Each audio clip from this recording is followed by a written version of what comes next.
नमस्कार। आज हम बीएड द्वितीय वर्ष 8th paper knowledge and curriculum ज्ञान और पाठ्यचर्या के अंतर्गत फर्स्ट यूनिट में 4th चैप्टर शिक्षक स्वायत्तता व जवाबदेही और छात्र स्वायत्तता teacher autonomy and accountability and learner autonomy का अध्ययन करेंगे। सबसे पहले हम जानते हैं स्वायत्तता का अर्थ, मीनिंग ऑफ ऑटोनॉमी। स्वायत्तता की धारणा प्राचीन काल या एशियंट पीरियड से ही दार्शनिकों की केंद्रीय चिंता का विषय रही है। यह धारणा सर्वप्रथम प्राचीन यूनान से आरंभ हुई और इसकी व्युत्पत्ति दो शब्दों जो कि यूनानी शब्द हैं ऑटो सेल्फ व नॉर्म्स रूल्स ऑफ लॉ से हुई है, जिसका अर्थ है वह जो स्वयं को अपने नियमों में शासित करे। One who gives one self their own laws, अर्थात हम कह सकते हैं कि स्वायत्तता का अर्थ है अपने आप को नियमों में बांधना, अपने आप पर शासन करना स्वायत्तता कहलाता है। स्वायत्तता का अर्थ उस योग्यता से लगाया जा सकता है जो व्यक्ति दूसरों के कथनों या विचारों से प्रभावित होने की बजाय स्वयं या सेल्फ डिसीजन लेने या निर्णय लेने की शक्ति प्रदान करती है। अन्य प्रत्ययात्मक शब्द जैसे स्वतंत्रता, स्वपर्याप्तता, स्वसंस्कार, स्वशासन आदि शब्द इसके पर्यायवाची शब्द के रूप में प्रयुक्त किए जाते हैं। प्रारंभ में इस शब्द का प्रयोग उन राज्यों को वर्गीकृत करने हेतु किया गया जाता था जो स्वशासित संचालित हो रहे थे, लेकिन बाद में इस शब्द को व्यक्तियों की संपत्ति के रूप में समझा जाने लगा। आज स्वायत्ततावादी ऑटोनॉमी की धारणा या कंसेप्ट का दोनों ही अर्थों में प्रयोग होता है, परंतु फिलोसफर या दार्शनिक इसका तात्पर्य मुख्यतः व्यक्ति के गुण से लगाते हैं।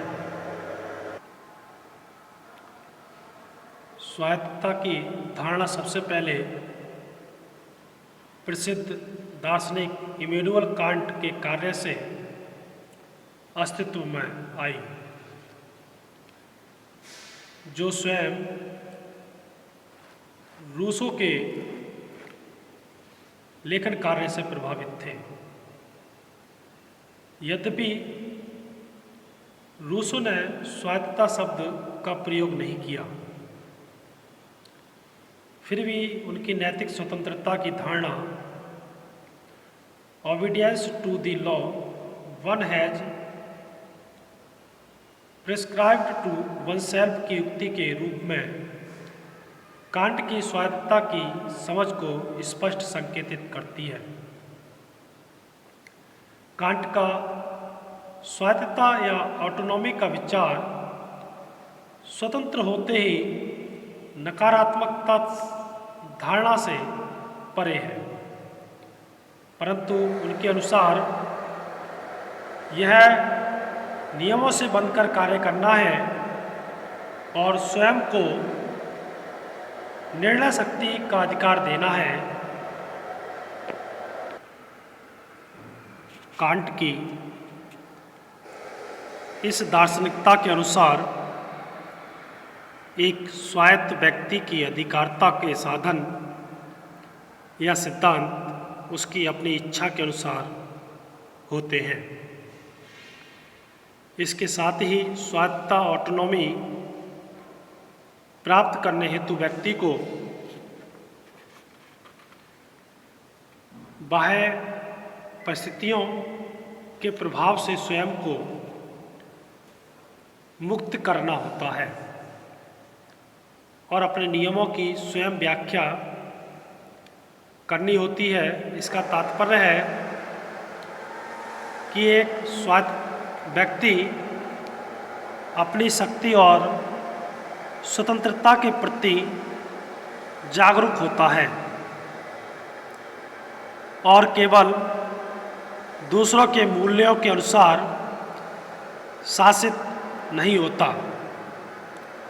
बल्कि अपने स्वयं के मूल्यों को निर्धारित करने में सक्षम होता है। अब जानते हैं ऑटोनॉमी की ऐतिहासिक पृष्ठभूमि क्या है।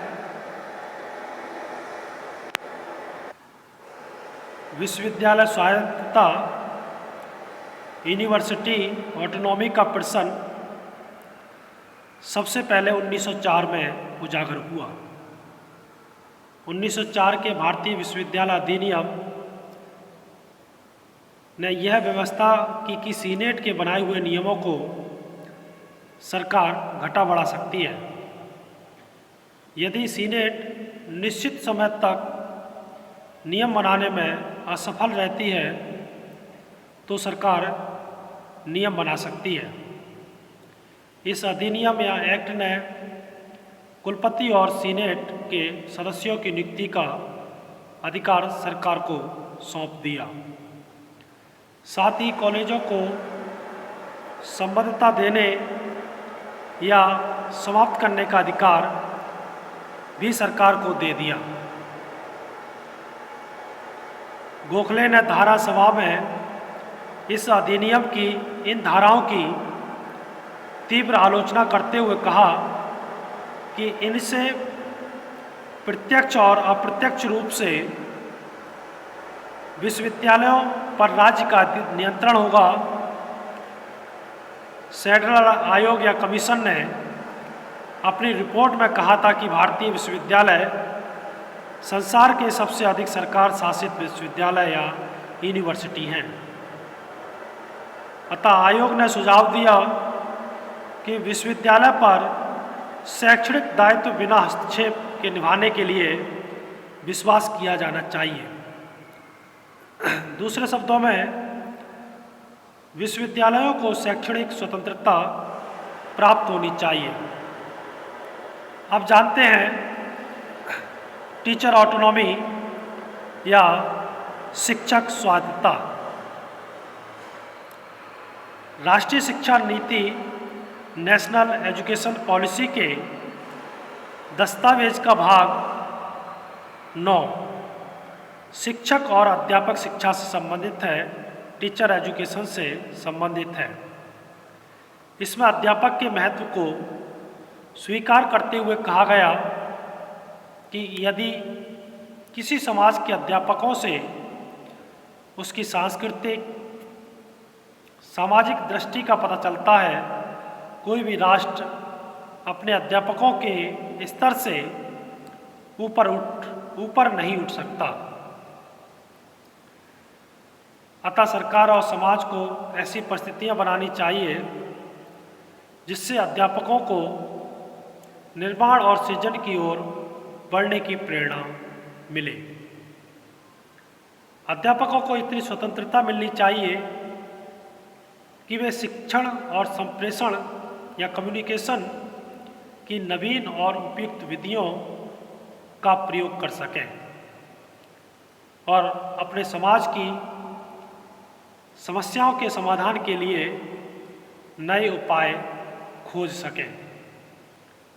अतः अध्यापकों का चयन योग्यता के आधार पर व्यक्ति निरपेक्ष रूप से किया जाए, जिससे वे अपने कार्यों की अपेक्षाओं के अनुरूप अपने आप को सिद्ध कर सकें।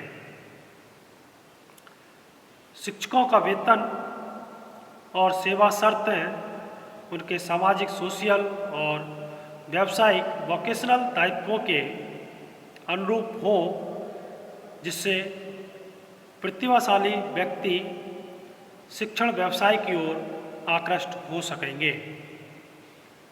परंतु इन सभी बातों से भी अधिक महत्वपूर्ण है शिक्षक स्वायत्तता, टीचर ऑटोनॉमी, जिसका हम विस्तार से अध्ययन अब करेंगे। राष्ट्रीय शिक्षा नीति की तरह ही शताब्दियों से पूरे विश्व में शिक्षा नीतियों द्वारा जो एजुकेशन पॉलिसीज हैं या कमीशंस हैं, उनके द्वारा अनेक दायित्व डाले गए हैं। राष्ट्रीय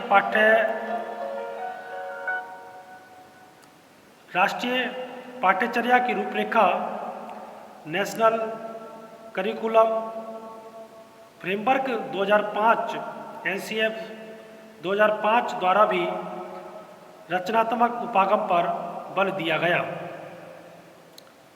और शिक्षण अधिगम में बदलाव लाने का प्रयास किया गया, जिसने छात्रों को अपनी अधिगम प्रक्रिया लर्निंग प्रोसेस में बहुत स्वायत्तता या ऑटोनॉमी प्रदान की। तो ये था शिक्षक स्वायत्तता व जवाबदेही व छात्र स्वायत्तता, teacher autonomy and accountability and learner autonomy के अंतर्गत स्वायत्तता का अर्थ और टीचर ऑटोनॉमी। इससे आगे का अध्ययन हम कल के व्याख्यान के अंतर्गत करेंगे। धन्यवाद।